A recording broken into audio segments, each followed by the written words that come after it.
स्वागत करुच्ची विद्यापीठ YouTube channel को पिला माने तुम माने मोर चैनल को दया कर सब्सक्राइब कर दियो।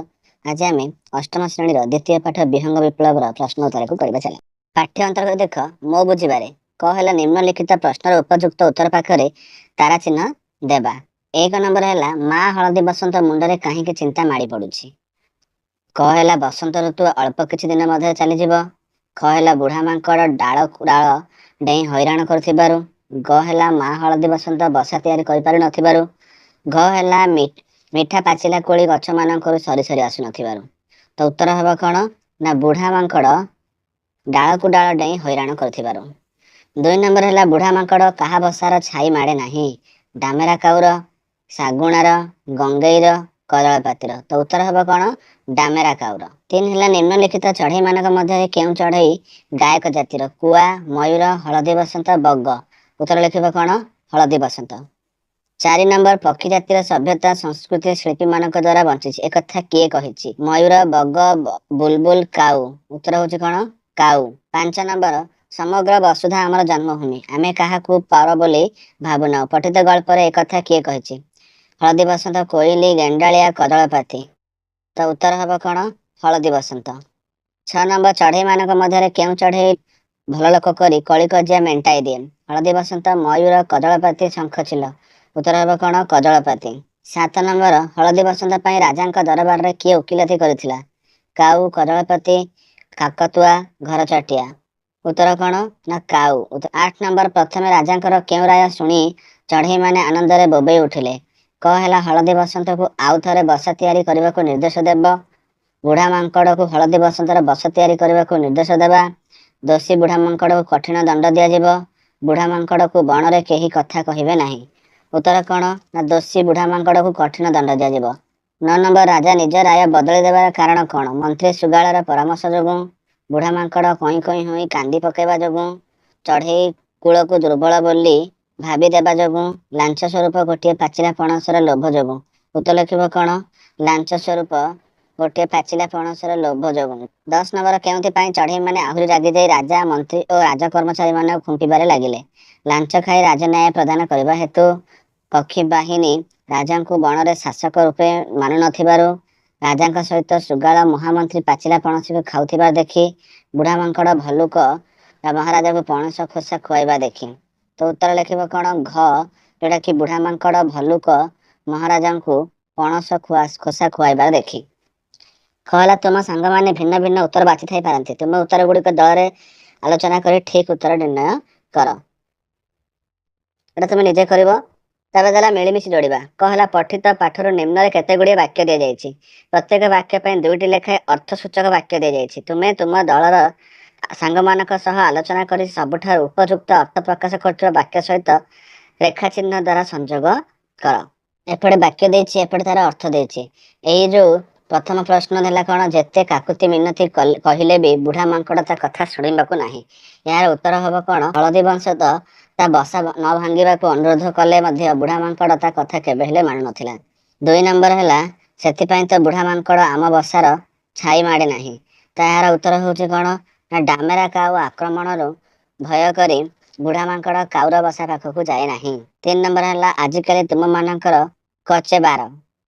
उत्तर लिखिबो गाड़िया पोखरीर पानी सुखी आसुथिबारु गंगेई सहजरे माछ पाई जाउथिबारु एक कथा कहा जायछि। 4 नंबर जोरजार मूलक तार। उत्तर लिखियो बळुआ मनुष्य बल प्रयोग करी राजांक सिंहासन अधिकारी होइथाय। 5 नंबर कजलपातिर सब कथा तार एकानरे पशि से कानरे बाहरी गला। उत्तर लिखिबो कोन गर्वी और अहंकार बुढ़ा मांकड़ कजलपातिर कौनसी कथा प्रति ध्यान देला नाही। 6 नंबर आग पछकू चाही विचार न कले विचार एक तरफ हो जवार आशंका अछि। बुझी विचारी स्थिर मन रे विचार न कले राय भूल हो जवार संभावना को एड़ाई हेबो नाही। वाक्य गुड़िक ऊपर आलोचना। पठित गपरु केते गुड़िए वाक्य निम्न दिया जायछि। सेगुड़ी को मन दे पढ़िबा एवं ता विषय चिंता करी एहार अर्थ सरल भावे निज निज मध्य आलोचना करी लेखिबा। ना एगुड़ी होछि सरल अर्थ आको आमे सरल भाषा रे लेखिबा। कहला किंतु ए पर घर भंगा बुढ़ा मांकड़ तो मूलरु बसा रखाई देउ नाही। यार उत्तर लिखिबा। तो गद्यांश आम पाठ्य पुस्तक गाल्पिक ମହାପାତ୍ର ନୀଳମଣି ସାହୁଙ୍କ ରଚିତ ହାସ୍ୟ ବ୍ୟଙ୍ଗ ଭିତ୍ତିକ ଗଳ୍ପ ବିହଙ୍ଗ ବିପ୍ଳବରୁ ସଂଗୃହୀତ। ଏଠାରେ ଗାଳ୍ପିକ ଅନ୍ୟାୟ ଓ ନିଷ୍ଠୁର ବୁଢ଼ା ମାଙ୍କଡ଼ର ସ୍ୱଭାବ ଏବଂ ବିଚାରୀ ହଳଦୀ ବସନ୍ତ ପକ୍ଷୀର ଅସହାୟତା ବିଷୟରେ ବର୍ଣ୍ଣନା କରିଛନ୍ତି। ଗଳ୍ପରେ ମା ହଳଦୀ ବସନ୍ତ ନିଜର ବଂଶବୃଦ୍ଧି କରିବା ପାଇଁ ଅଣ୍ଡା ଦେବା ସମୟ ଉପନୀତ ହୋଇଥିଲା। ଏଥିପାଇଁ ସେ ଆମ୍ବ ଗଛର ଏକ ସୁରକ୍ଷିତ ଡାଳରେ ବହୁ କଷ୍ଟ କରି ସୁନ୍ଦର ବସାଟିଏ ତିଆରି କରୁଥିଲା। ମାତ୍ର ସେହି ଗଛରେ ରହୁଥିବା ସ୍ୱାର୍ଥପର ଓ ଦୁଷ୍ଟ ବୁଢ଼ା ମାଙ୍କଡ଼ଟି ତାର ଗଛ ଡାଳରେ ଡେଇଁବା ଅଭ୍ୟାସ ଯୋଗୁଁ ହଳଦୀ ବସନ୍ତର ବସାକୁ ବାରମ୍ବାର ଭାଙ୍ଗି ସାରିଥିଲା।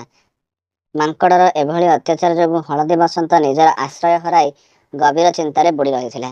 ସମାଜରେ ଯେଉଁ ଲୋକମାନେ ଅନ୍ୟର ସୁଖ ଓ ଆଶ୍ରୟ ସହିପାରନ୍ତି ନାହିଁ ଓ ଓଲଟା ତାହାର ନଷ୍ଟ କରନ୍ତି, ସେମାନଙ୍କୁ କଟାକ୍ଷ କରି ଏଠାରେ ମାଙ୍କଡ଼କୁ ପରଭଙ୍ଗା ବୋଲି ସଠିକ୍ ଭାବେ ସମ୍ବୋଧନ କରାଯାଇଛି। ଖ ହେଲା ନାହିଁ ହୋ, ମଣିଷ ପେଟକୁ ତ ସବୁ ନିଅଣ୍ଟ ପଡ଼ିଲାଣି। ଗାଡ଼ିଆ ପୋଖରୀରେ ଆଜିକାଲି କୁଜି ଗେଣ୍ଡାଟିଏ ବି ମିଳିବା କଷ୍ଟକର। ଉତ୍ତର ଲେଖିବା। ଉକ୍ତ ଗଦ୍ୟାଂଶଟି ଆମ ପାଠ୍ୟପୁସ୍ତକର ବିଶିଷ୍ଟ ସାହିତ୍ୟିକ ମହାପାତ୍ର ନୀଳମଣି ସାହୁଙ୍କର ପ୍ରଣୀତ ବିହଙ୍ଗ ବିପ୍ଳବ ଗଳ୍ପରୁ ଆଣିତ। ଏହି ପ୍ରସଙ୍ଗରେ ପକ୍ଷୀମାନଙ୍କ ମଧ୍ୟରେ ମଣିଷର ଅସୀମ ଲୋଭ ଓ ପ୍ରକୃତିର ସନ୍ତୁଳନ ବିଗିଡ଼ିବା ବିଷୟରେ ଏକ ସୁନ୍ଦର ବ୍ୟଙ୍ଗାତ୍ମକ ଚିତ୍ର ପ୍ରଦାନ କରାଯାଇଛି। ଗଳ୍ପର ପ୍ରାରମ୍ଭରେ କାଉ ଓ ମାଛରଙ୍କ ଯୋଡ଼ାଇ ଗଙ୍ଗେଇ ପକ୍ଷୀ ମଧ୍ୟରେ କଥାବାର୍ତ୍ତା ଚାଲିଥିବା ସମୟରେ ଏହି ଉକ୍ତିଟି ପ୍ରକାଶ ପାଇଛି। କାଉ ଗଙ୍ଗେଇର ସୁବିଧାକୁ ଦେଖି କହିଥିଲା ଯେ ଆଜିକାଲି ପୋଖରୀ ଶୁଖିଯାଉଥିବାରୁ ତାର କେଚା ବା ଯୋଡ଼ାକି ମଉଜ। ଏହାର ଉତ୍ତରରେ ଗଙ୍ଗେଇ ମଣିଷ ସମାଜର ସ୍ୱାର୍ଥପରତା ଉପରେ ଆଲୋକପାତ କରିଛି। ମଣିଷ ନିଜ ପେଟର ଭୋକ ଏବଂ ଲୋଭ ମେଣ୍ଟାଇବା ପାଇଁ ପ୍ରକୃତିର ନଦୀ, ନାଳ, ଗାଡ଼ିଆ, ପୋଖରୀ ଗୁଡ଼ିକରୁ ଶୋଷଣ କରି ଚାଲିଛି। ମଣିଷର ଲୋଭ ଏତେ ବଢ଼ିଲାଣି ଯେ ସେ ନିଜେ ସବୁ ଜଳଜ ସମ୍ପଦ ଯେମିତି ମାଛ, ଗେଣ୍ଡା ଆଦି ଶେଷ କରିଦେଉଛି। ଫଳରେ ଛୋଟ ପକ୍ଷୀମାନଙ୍କ ପାଇଁ ଆଜିକାଲି ଗୋଟିଏ ସାଧାରଣ କୁଜି ଗେଣ୍ଡା ଖୋଜି ପାଇବା ବି କଷ୍ଟକର ହୋଇପଡ଼ିଲାଣି। ବାସ୍ତବରେ ମଣିଷ ଯେ ପରିବେଶର ସବୁଠାରୁ ବଡ଼ ଶତ୍ରୁ, ତାହା ଏଠାରେ ଦର୍ଶାଯାଇଛି। ଗ ପ୍ରଶ୍ନ ହେଲା, ଆମେ ହେଲୁ ଶିଳ୍ପୀ। ସମଗ୍ର ବସୁଧା ଆମ ଜନ୍ମଭୂମି। ଆମେ କାହାକୁ ପର ଭାବୁନାହୁଁ, ସମସ୍ତେ ଆମର ନିଜର। ଏହାର ଉତ୍ତର ଲେଖିବା। ପଠିତ ଗଦ୍ୟାଂଶଟି ଆମ ପାଠ୍ୟପୁସ୍ତକର ଗାଳ୍ପିକ ମହାପାତ୍ର ନୀଳମଣି ସାହୁଙ୍କ ରଚିତ ବିହଙ୍ଗ ବିପ୍ଳବ ଗଳ୍ପରୁ ଉଦ୍ଧୃତ। ଏଠାରେ ହଳଦୀ ବସନ୍ତ ପକ୍ଷୀର ଉଦାର ଚରିତ୍ର ମାଧ୍ୟମରେ ସାର୍ବଜନୀନ ଭାତୃଭାବ ବା ବସୁଧୈବ କୁଟୁମ୍ବକମ୍ର ମହାନତା ବାର୍ତ୍ତା ଦିଆଯାଇଛି। ଗଳ୍ପରେ ସ୍ୱାର୍ଥପର ବଗ ଯେତେବେଳେ ହଳଦୀ ବସନ୍ତ ଏବଂ କୋଇଲି ଭଳି ପକ୍ଷୀମାନଙ୍କୁ ବିଦେଶୀ ବୋଲି କହି ଜଙ୍ଗଲରୁ ତଡ଼ି ଦେବାକୁ ଚେଷ୍ଟା କରେ, ସେତେବେଳେ ହଳଦୀ ବସନ୍ତ ଅତି ଧୀର ସ୍ୱରରେ ଏହି ମହତ ବାଣୀ କହିଥିଲା। ହଳଦୀ ବସନ୍ତ ଅନୁସାରେ ସେମାନେ ହେଉଛନ୍ତି ଗାୟକ ଓ ଶିଳ୍ପୀ ଜାତି, ଯେଉଁମାନେ ନିଜ ସ୍ୱର ଓ ସୌନ୍ଦର୍ଯ୍ୟ ଦ୍ୱାରା ସମଗ୍ର ଜଗତକୁ ଆନନ୍ଦ ପ୍ରଦାନ କରନ୍ତି। ପ୍ରକୃତ କଳାକାର ବା ଶିଳ୍ପୀର କୌଣସି ଜାତି, ଧର୍ମ କିମ୍ବା ନିର୍ଦ୍ଦିଷ୍ଟ ଦେଶର ସୀମା ନଥାଏ। ସେମାନଙ୍କ ପାଇଁ ସାରା ପୃଥିବୀ ହିଁ ସେମାନଙ୍କ ନିଜର ଜନ୍ମଭୂମି ଅଟେ। ସେମାନେ କାହାକୁ ପର ମନ କରନ୍ତି ନାହିଁ। ବଗର ସଂକୀର୍ଣ୍ଣ ମାନସିକତା ଆଗରେ ହଳଦୀ ବସନ୍ତର ଏହି ବିଶ୍ୱ ପ୍ରେମର ବାର୍ତ୍ତା ଅତ୍ୟନ୍ତ ପ୍ରଶଂସନୀୟ ଓ ଶିକ୍ଷଣୀୟ ହୋଇପାରିଛି। ତାପରେ ଭାବିଚିନ୍ତି ଉତ୍ତର ଦେବା। ପଠିତ ବିଷୟଟିକୁ ଭଲ ଭାବରେ ପଢ଼ି ନିମ୍ନଲିଖିତ ପ୍ରଶ୍ନ ଗୁଡ଼ିକର ଉତ୍ତର ଦେବା।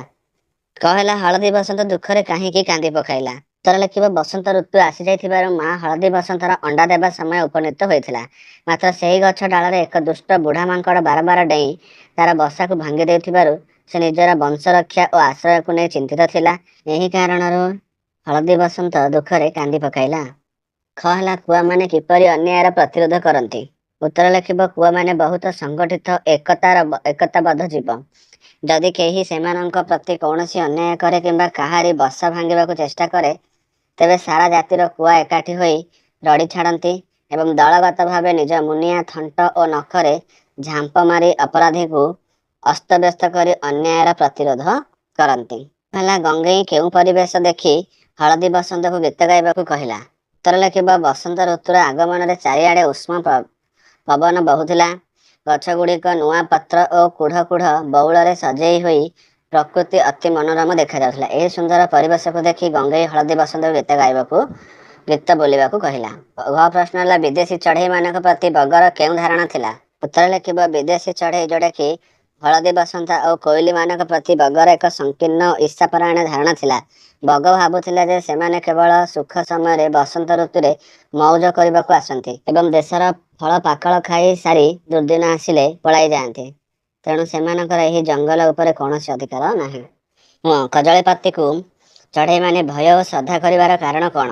ଉତ୍ତର ଲେଖିବ। କଜଳପାତି ପକ୍ଷୀ ସମାଜରେ ମଧ୍ୟସ୍ଥତା କାମ କରେ, ଭଲ ଲୋକୀ ହୋଇ କଳି କଜିଆ ମେଣ୍ଟାଇ ଦିଏ ଭଲରେ ନ ମେଣ୍ଟିଲେ କଜଳପାତି ନିଜର ଶକ୍ତି ଖଟାଇବାକୁ ପଛାଏ ନାହିଁ। ତାର ଟାଣୁଆ ମୁନିଆ ଥଣ୍ଟରେ ସେ ଛେଳି ମେଣ୍ଢା ଗୋରୁ ଗାଈଙ୍କ ପିଠିକୁ ହାଣି ଖଣ୍ଡିଆ କରିଦିଏ। ତେଣୁ ପକ୍ଷୀମାନେ ତାଙ୍କୁ ଶ୍ରଦ୍ଧା କରନ୍ତି, ଟିକିଏ ଭୟ ମଧ୍ୟ କରନ୍ତି। ସେହି ବଣରେ ଭାଲୁକୁ କାହିଁକି ରାଜା କରାଯାଇଥିଲା? ଉତ୍ତର ଲେଖିବ ସେହି ବଣରେ ସିଂହ ବାଘ କିମ୍ବା ହାତୀ ପରି ବଳବାନ ପଶୁ ନଥିବାରୁ ସେଠାରେ ସମସ୍ତେ ମିଳିମିଶି ଭାଲୁକୁ ରାଜା କରାଇଛନ୍ତି। ସମସ୍ତଙ୍କ ସମର୍ଥନରେ ଭାଲୁ ଅଚିନ୍ତାରେ ଶାସନ କାର୍ଯ୍ୟ ଚଳାଉଥିଲା। 6 ହେଲା ପ୍ରଥମେ ରାଜାଙ୍କର କେଉଁ ରାୟ ଶୁଣି ପକ୍ଷୀମାନେ ଆନନ୍ଦରେ ବୋବେଇ ଉଠିଲେ? ଉତ୍ତର ଲେଖିବ ହଳଦୀ ବସନ୍ତ ପାଇଁ କାଉ ଓକିଲାତି କରି ବୁଢ଼ା ମାଙ୍କଡ଼ଟି କିପରି ହଳଦୀ ବସନ୍ତକୁ ହଇରାଣ କରୁଛି, କାଉର ଏପରି ଯୁକ୍ତିକୁ ହୃଦୟଙ୍ଗମ କରି ଭଲ୍ଲୁକ ମହାରାଜା ରାୟ ଦେଲେ। ହେ ଦୁଷ୍ଟ ମାଙ୍କଡ଼, ବିନା ଦୋଷରେ ବାରମ୍ବାର ହଳଦୀ ବସନ୍ତର ବସା ଭାଙ୍ଗୁଥିବାରୁ ତୁମେ ଦୋଷୀ। ତୁମକୁ କଠିନ ଦଣ୍ଡ ଦିଆଯିବ। ରାଜାଙ୍କର ଏହି ରାୟ ଶୁଣି ପକ୍ଷୀମାନେ ଆନନ୍ଦରେ ବୋବେଇ ଉଠିଲେ। ହେଲା କେଉଁଥିପାଇଁ ରାଜା ଦେଇଥିବା ରାୟକୁ ପୁଣି ବଦଳାଇ ଦେଲେ? ଉତ୍ତର ଲେଖିବ ବୁଢ଼ା ମାଙ୍କ ଟିକେ ପଛକୁ ଚାହିଁ ବିଚାର କରିବାକୁ ରାଜାଙ୍କୁ ଅନୁରୋଧ କଲା। ରାଜା ପଛକୁ ଚାହିଁ ଦେଖିଲା ଗୋଟିଏ ବିଶାଳ ପାଚିଲା ପଣସ ଥୁଆ ହୋଇଛି।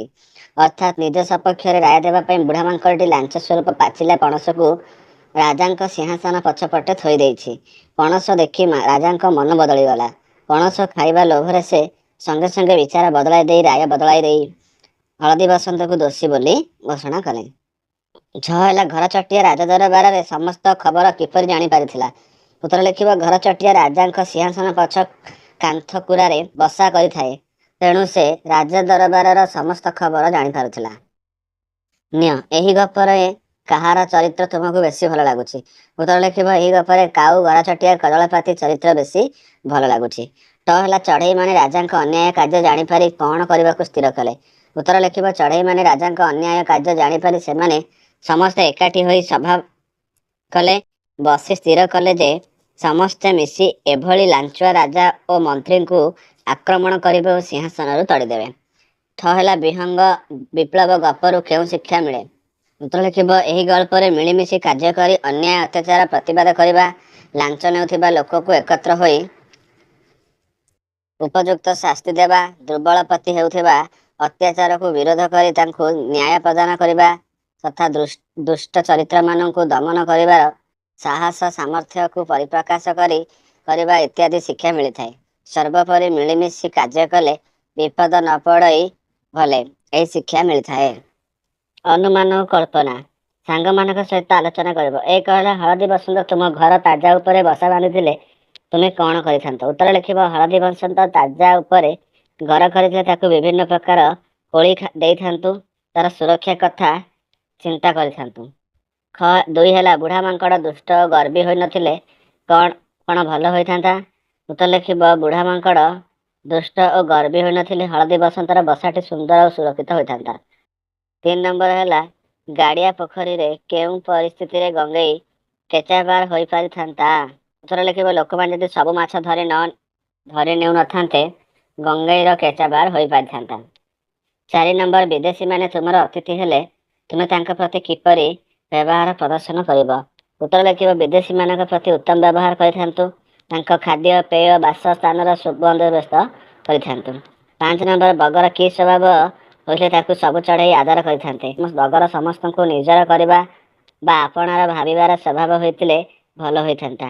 6 ହେଲା ଭାଲୁ ରାଜା ଲାଞ୍ଚୁଆ ହୋଇନଥିଲେ ସେ କି ପ୍ରକାର ବିଚାର କରିଥାନ୍ତେ? ଉତ୍ତର ଲେଖିବ ଭାଲୁ ରାଜା ଲାଞ୍ଚୁଆ ହୋଇନଥିଲେ ଠିକ୍ ବିଚାର କରିଥାନ୍ତେ, ହଳଦୀ ବସନ୍ତକୁ ଠିକ୍ ନ୍ୟାୟ ମିଳିଥାନ୍ତା। 7 ନମ୍ବର ଶାସକ ଯଦି ନ୍ୟାୟୋଚିତ ବିଚାର ନ କରେ ତେବେ ରାଜ୍ୟରେ କେଉଁ ପରିସ୍ଥିତି ସୃଷ୍ଟି ହେବ? ଉତ୍ତର ଲେଖିବ ଶାସକ ଯଦି ନ୍ୟାୟୋଚିତ ବିଚାର ନ କରେ ତେବେ ରାଜ୍ୟରେ ଅରାଜକତା ସୃଷ୍ଟି ହେବ, ଶାସକଙ୍କୁ କେହି ମାନିବେ ନାହିଁ, ଶାସକଙ୍କ ବିରୁଦ୍ଧରେ ଆନ୍ଦୋଳନ ହେବ। 8 ନମ୍ବର ଘର ଚଟିଆ ଯଦି ରାଜାଙ୍କ ସିଂହାସନ ପଛରେ ପାଚିଲା ପଣସ ଦେଖିନଥାନ୍ତା ତେବେ କ'ଣ ହୋଇଥାନ୍ତା? ଉତ୍ତର ଲେଖିବ ଘର ଚଟିଆ ଯଦି ରାଜାଙ୍କ ସିଂହାସନ ପଛରେ ପାଚିଲା ପଣସ ଦେଖିନଥାନ୍ତା ତେବେ ମାଙ୍କଡ଼ର ରାଜାଙ୍କୁ ଲାଞ୍ଚ ଦେବା କଥା ଏବଂ ରାଜା ଲାଞ୍ଚ ନେଇ ଅନ୍ୟାୟକୁ ସମର୍ଥନ କରିବା କଥା କେହି ଜାଣିପାରିନଥାନ୍ତେ। 9 ନମ୍ବର ବିହଙ୍ଗ ବିପ୍ଳବ ସଫଳ ହେବା ପରେ ବଣ ମୂଲକର ଶାସନ କ୍ଷେତ୍ରରେ କେଉଁ ପରିବର୍ତ୍ତନ ଆସିଥିବ? ବିହଙ୍ଗ ବିପ୍ଳବ ସଫଳ ହେବା ପରେ ବଣ ମୂଲକର ଶାସନ କ୍ଷେତ୍ରରେ ନ୍ୟାୟର ପ୍ରତିଷ୍ଠା ହୋଇଥିବ। ଯିଏ ଶାସନ କ୍ଷମତାରେ ରହିବ ସେ ଠିକ୍ ନ୍ୟାୟୋଚିତ ବିଚାର କରିବ। ଅଭିନୟ ତଳେ ଦିଆଯାଇଥିବା ପରିସ୍ଥିତି ପାଇଁ ସାଙ୍ଗମାନଙ୍କ ସହିତ ଆଲୋଚନା କର। ଚରିତ୍ର ମାନଙ୍କର କଥୋପକଥନକୁ କଳ୍ପନା କରିବା ସହିତ ଲେଖିବା, ତାକୁ ନେଇ ଅଭିନୟ କରିବ। ଏହାକୁ ତୁମେ ନିଜେ ଅଭିନୟ କରିବ। ବଦଳି ଯାଉଥିବା ଗପ। ଏ କହିଲା ବୁଢ଼ା ମାଙ୍କଡ଼ କଦଳୀ ପାଚିର ପ୍ରସ୍ତାବକୁ ମାନି ନେଇଥିଲେ। ଗପଟି କେଉଁ ମୋଡ଼ ନେଇ ଲେଖାଯାଇ ପାରିଥାନ୍ତା ତାକୁ ଚିନ୍ତା କରି ନିଜେ ଲେଖିବା। ଉତ୍ତର ଲେଖିବ। ବୁଢ଼ା ମାଙ୍କଡ଼ କଦଳୀପାତିର ପ୍ରସ୍ତାବକୁ ମାନି ନେଇଥିଲେ। ହୁଏତ ପକ୍ଷୀମାନଙ୍କ ମଧ୍ୟରେ ବିପ୍ଳବର ସୂତ୍ରପାତ ହୋଇନଥାନ୍ତା। ମାଙ୍କଡ଼ ପ୍ରତି ପକ୍ଷୀମାନଙ୍କର ସମ୍ମାନ ବଢ଼ିଥାନ୍ତା। ପଶୁ ପକ୍ଷୀ ସମସ୍ତଙ୍କ ମଧ୍ୟରେ ସାହାଯ୍ୟ ସହାନୁଭୂତି ରହିଥାନ୍ତା। ପଶୁପକ୍ଷୀମାନଙ୍କ ମଧ୍ୟରେ ଶତ୍ରୁତା ସୃଷ୍ଟି ହୋଇନଥାନ୍ତା। ପକ୍ଷୀମାନେ ଏକତ୍ର ହୋଇ ରାଜା ଏବଂ ଆକ୍ରମଣ କରିନଥାନ୍ତେ। ଜଙ୍ଗଲଟିରେ ଅଶାନ୍ତ ପରିବେଶ ହୋଇନଥାନ୍ତା। ସମସ୍ତେ ଶାନ୍ତିରେ ବସବାସ କରିଥାନ୍ତେ। ଶବ୍ଦର ଠିକ୍ ବନାନ। 1 ନମ୍ବର ନିମ୍ନଲିଖିତ ଶବ୍ଦମାନଙ୍କ ମଧ୍ୟରୁ ଠିକ୍ ଉତ୍ତର ଠିକ୍ ଶବ୍ଦରେ ଗୋଲ ବୁଲାଇ ନିର୍ଦ୍ଦିଷ୍ଟ କରିବା। ଦୁରବସ୍ଥା ଆଉ ଦୂରବସ୍ଥା। ତ ଉତ୍ତର ହେବ କୋଉଟା? ନା ଏଇଟା ଦୂରବସ୍ଥା। ତାପରେ ଖ ହେଲା ଶିରୋଧାର୍ଯ୍ୟ। ତ ଉତ୍ତର ହେବ କଣ? ପ୍ରଥମଟା ଶିରୋଧାର୍ଯ୍ୟ।